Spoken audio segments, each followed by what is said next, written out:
నీ విశ్వాసము నిన్ను స్వస్థపరచెను. దేవునికి స్తోత్రం కలుగునుగాక. హల్లెలూయా. మూడోసారి అది మనం చూసాం.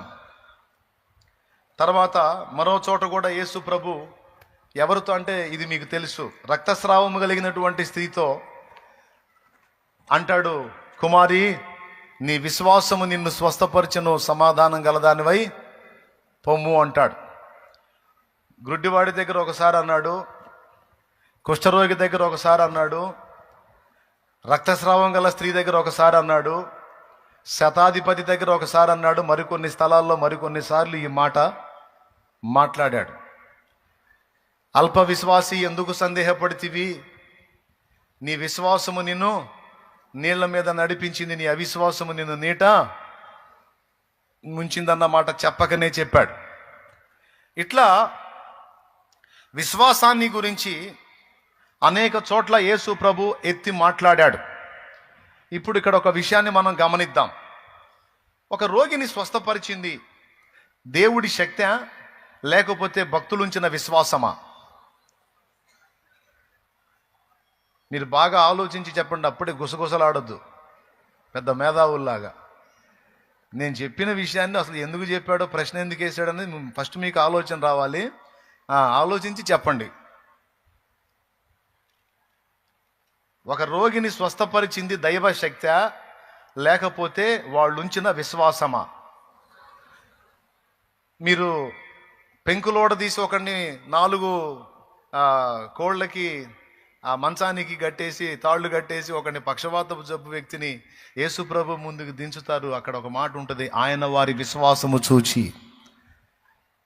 ఆయన వారి విశ్వాసం, వాళ్ళ విశ్వాసం, ఫ్రెండ్స్ విశ్వాసం చూసి ఇతన్ని స్వస్థపరుస్తాడు. ఎక్కడన్నా చూడు, జబ్బు ఉన్నవాడి విశ్వాసం అన్నా చూస్తున్నాడు, లేదా వాని పక్షమున ఇతరుల విశ్వాసం అన్నా చూస్తున్నాడు. మీరు గమనించాలి. సమస్య ఉన్నవాడి విశ్వాసమైనా పరిగణలో తీసుకుంటున్నాడు, లేదా వాని పక్షాన ఇతరుల విశ్వాసమైనా పరిగణలో తీసుకుంటున్నాడు.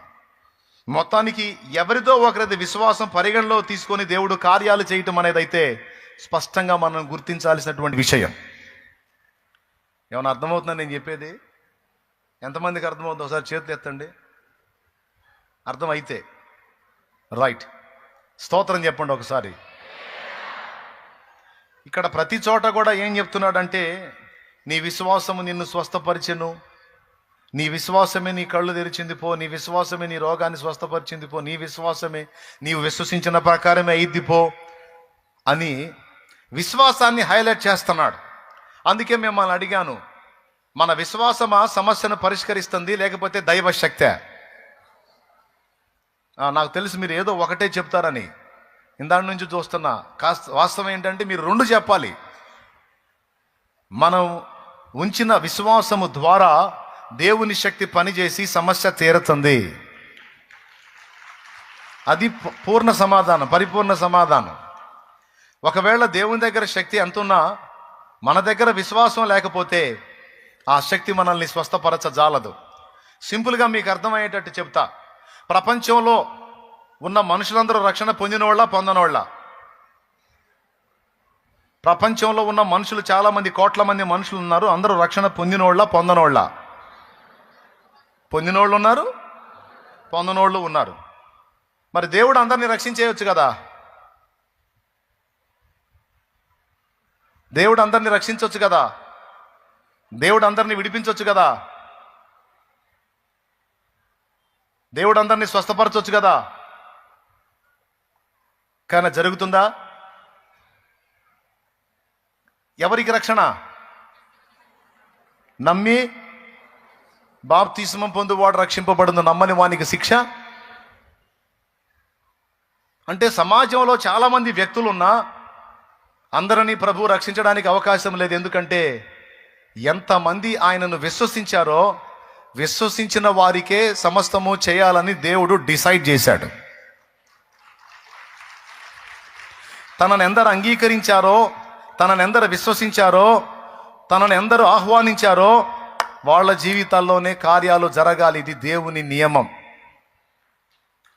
అందుకే ఆయన పిలుస్తున్నాడు, ప్రయాసపడి భారము మోయిచున్న సమస్త జనులారా నా యొద్దకు రండి, నేను మీకు విశ్రాంతిని కలుగజేతును.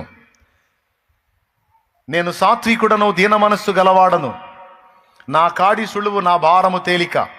నా యొద్దకు వచ్చి నా కాడి మీ మీద ఎత్తుకొని నా యొద్ద నేర్చుకొనుడి, అప్పుడు మీ ప్రాణములకు విశ్రాంతి కలుగును అని నా ప్రభు మాట్లాడాడు. ఎంతమంది యేసు ప్రభు దగ్గర రావడానికి ఇష్టపడుతున్నారు?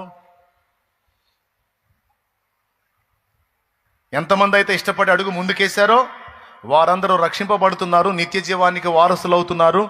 దేవునికి చెందినవన్నీ కూడా ఇప్పుడు స్వతంత్రించుకుంటున్నారు, రేపు భవిష్యత్తులో సమృద్ధిగా స్వతంత్రించుకోబోతున్నారు.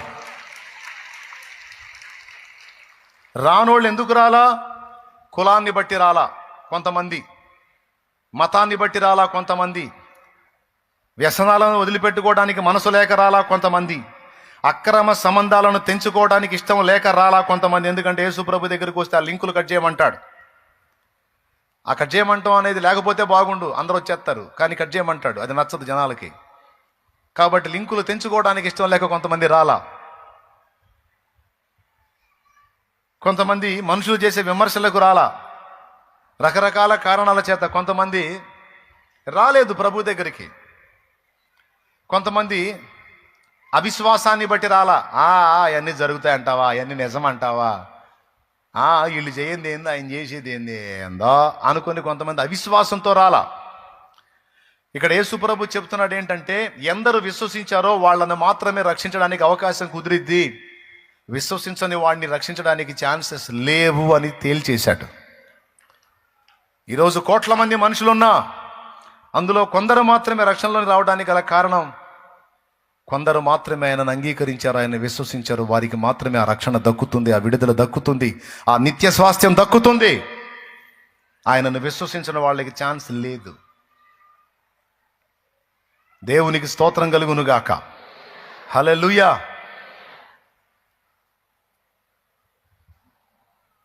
లేకపోతే మొత్తాన్ని లాగేస్తుండే కదా, ఆయన మొత్తాన్ని తీసుకొచ్చి కూర్చోబెడుతుండే కదా. మరి ఎందుకని అలా చేయలా? కుదరదట్లా, కుదరదు. ఇక్కడ దేవుడి స్పందనతో పాటు మనుష్య స్పందన కూడా కావాలి. స్పందన, ప్రతిస్పందన. దేవుడు రెడీ, నువ్వు కూడా రెడీయా?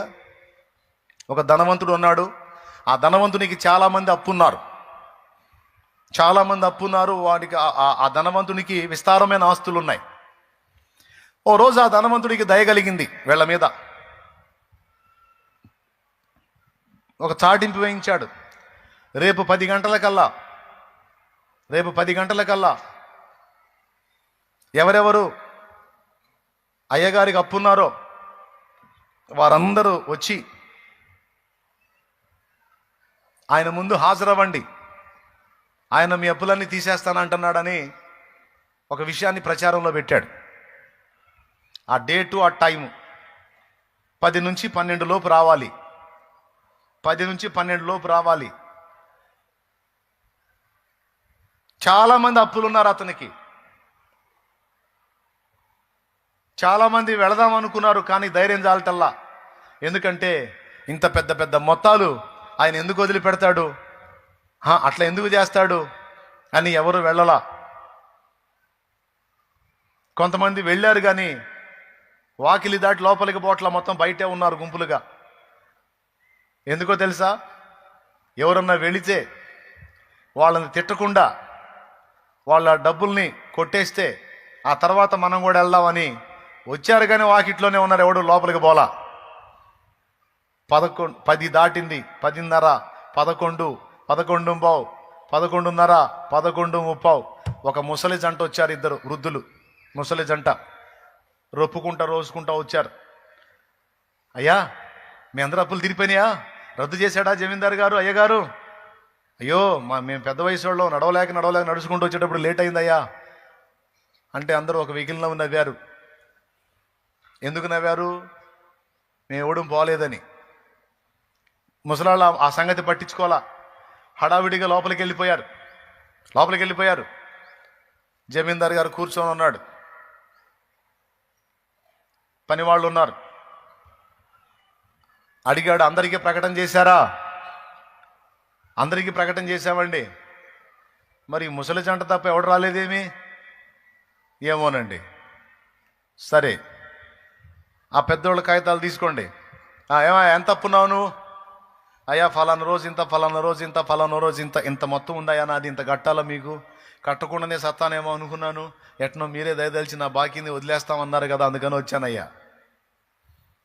చూసి రెడ్డింకుతో మొత్తాన్ని కొట్టేశాడు.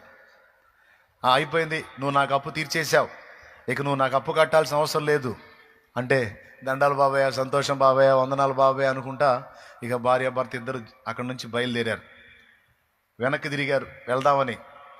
అప్పుడు ఆయన అన్నాడు, ఆగో అన్నాడు. గతుక్కుమన్నారు. యాడికి వెళ్తున్నావు అన్నాడు. చెమట్లు పట్టిన పెద్ద ఆయనకి. ఎందుకు? ఏదైనా ట్విస్ట్ ఉంటుందేమో అని. ఏం లేదు ట్విస్ట్. యాడికి వెళ్తున్నావు, ఆగో అని ఆహారం తెప్పించి వాళ్ళకి పెట్టాడు. ఆహారం తెప్పించి వాళ్ళకి పెట్టాడు. శుభ్రంగా తినండి. ఇది ఎందుకో తెలుసా? నన్ను నమ్మినందుకు. నన్ను నమ్మినందుకు. మళ్ళా కొంత డబ్బు ఇచ్చాడు. ఇది ఎందుకో తెలుసా? నన్ను నమ్మినందుకు. ఈ ఆహారం తినండి, ఈ డబ్బు తీసుకోండి. ఇంకా మూడో కారణం ఎందుకు ఆపానో తెలుసా? ఇప్పుడు మీరు మీ అప్పు రద్దు చేయబడింది అన్నది మీరు బయటికి పోయి చెబితే మొత్తం వస్తారు. అట్టా రావడం నాకు ఇష్టం లేదు. వాళ్ళుగా నన్ను విశ్వసించాలి, తమంతట తాముగా రావాలి. కాబట్టి ఆఖరి గంట అయిపోయిన దాకా కూర్చో. ఇదిగో ఈ తిండి తిను, ఈ డబ్బులు తీసుకో, కూర్చో, ఇక్కడ కూర్చో. ఆఖరి గంట కొట్టిందా కూర్చోమని కూర్చోబెట్టాడు. ఎవడు రాలా. బయట నవ్వుకుంటున్నారు, జోకులు వేసుకుంటున్నారు. ఆ పోయిన ముసలి ఆడనే కూర్చోబెట్టాడు. ఎవరు సొమ్ము వదిలి పెడతారా? ఎవరు డబ్బులు వదిలి పెడతారు?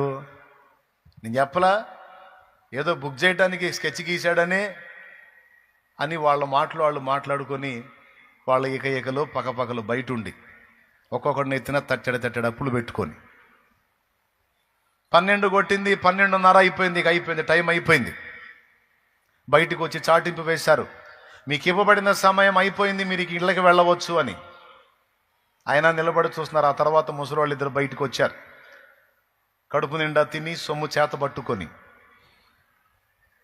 ఏంటి డబ్బులు ఎక్కడే మీకు, మీ అప్పులు ఏమైనాయి, ఏంది ఇంత ఖుషీగా ఉన్నారంటే వాళ్ళు చెప్పారు, మా అప్పులన్నీ కొట్టివేయబడ్డాయి, ఇదిగో మాకు ప్రతిగా మళ్ళా డబ్బులు ఇచ్చాడు, కమ్మని ఆహారం పెట్టాడు, అబ్బో మాకెంత సంతోషంగా ఉందో అంటే అప్పుడు నోళ్ళు కొట్టుకున్నారు ఒక్కొక్కడు. ఇది మీకు వినటానికి ఎలా ఉందో, రేపు చాలామంది రొమ్ము కొట్టుకోబోతున్నారు.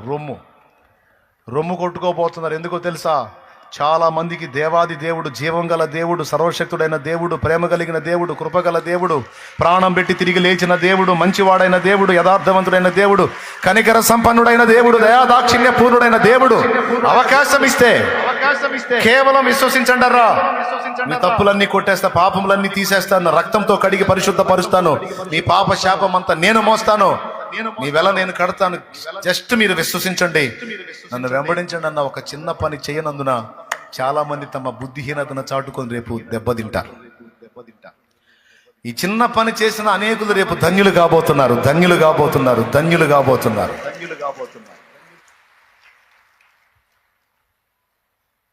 3 దొరుకుతాయి. ఒకటి, రుణాలు కొట్టివేయబడతాయి, అంటే మన పాప రుణము తీర్చబడిద్ది. రెండవది, గొర్రెపిల్ల పెండ్లి విందు దొరికింది అక్కడ. ఫుడ్ యేసు ప్రభువే, ఆయనే మనకు వడ్డించేటువంటి విందు ఒకటి ఉంది. ఇది నిజంగా జరిగిద్ది. షాలేం రాజు అని ఒకవేళ మీ ముందుకు వచ్చి మీకు ఆహారం వడ్డిస్తే మీకు ఎంతో సంతోషం కదా. షాలేం రాజు కంటే ఈ షాలేం రాజు ఎక్కడ, ఆయన ఎక్కడ, కోట్ల ఇంతని నేను చెప్పలేను. ఎంత గొప్పోడో ఆయన. ఆయనే మనకు కొసరి వడ్డించి తినిపించే మహద్భాగ్యం దక్కబోతుంది రేపు. ఇది జరుగుతుంది. యేసు ప్రభు నీకు ముఖాముఖి కనబడతాడు, నీతో మాట్లాడతాడు, నీతో నవ్వుతాడు, నీతో తిరుగుతాడు, నీతో నడుస్తాడు. నువ్వు ఆయనతో కూర్చుంటావు, ఆయన ముఖంలోకి నువ్వు తేరి చూస్తావు. అడుగుతాడు కూడా, ఎందుకు అలా చూస్తున్నావని. సంవత్సరాల నుంచి ఎదురు చూశాను ప్రభు నిన్ను చూడాలని.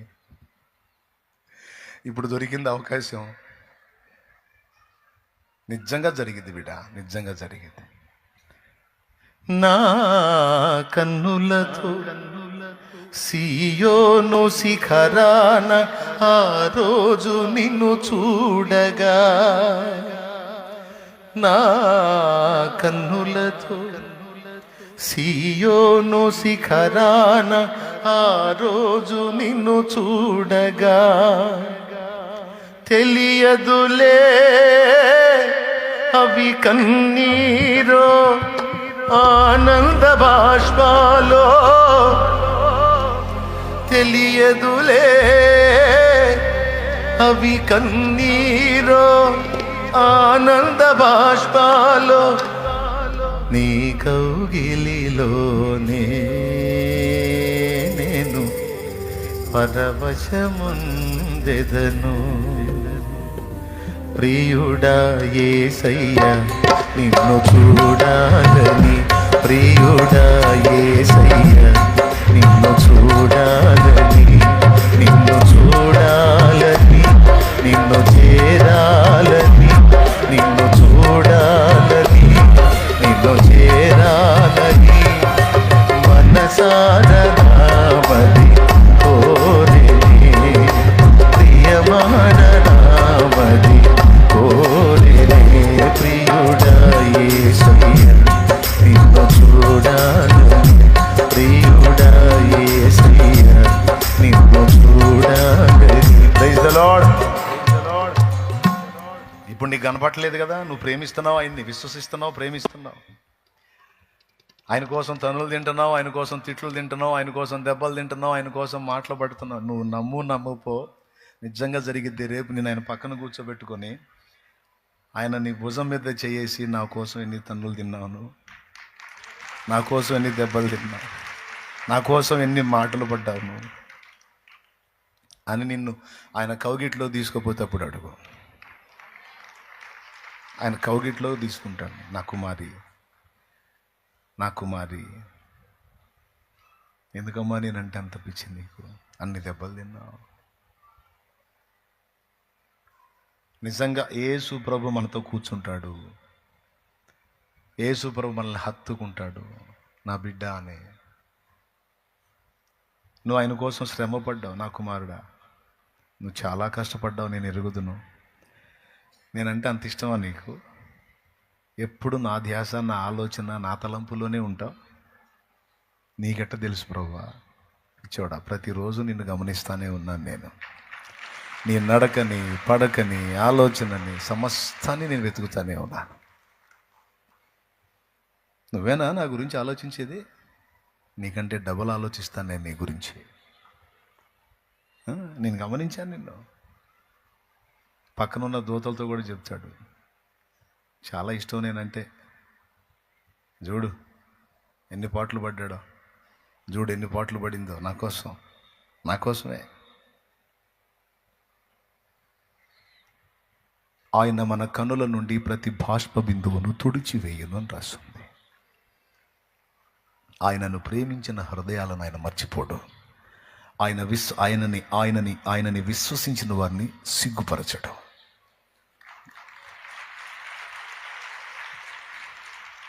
Praise the Lord. హల్లెలూయా. ఇది ఖచ్చితంగా జరిగింది. మన పాప రుణములను కొట్టివేయటం ఒకటి, మనకు ఆయనే విందు చేయటం ఒకటి, మూడవది బహుమానములు ఇవ్వటం. ఈ మూడు జరుగుతాయి. కానీ ఎవరికి ఇవన్నీ?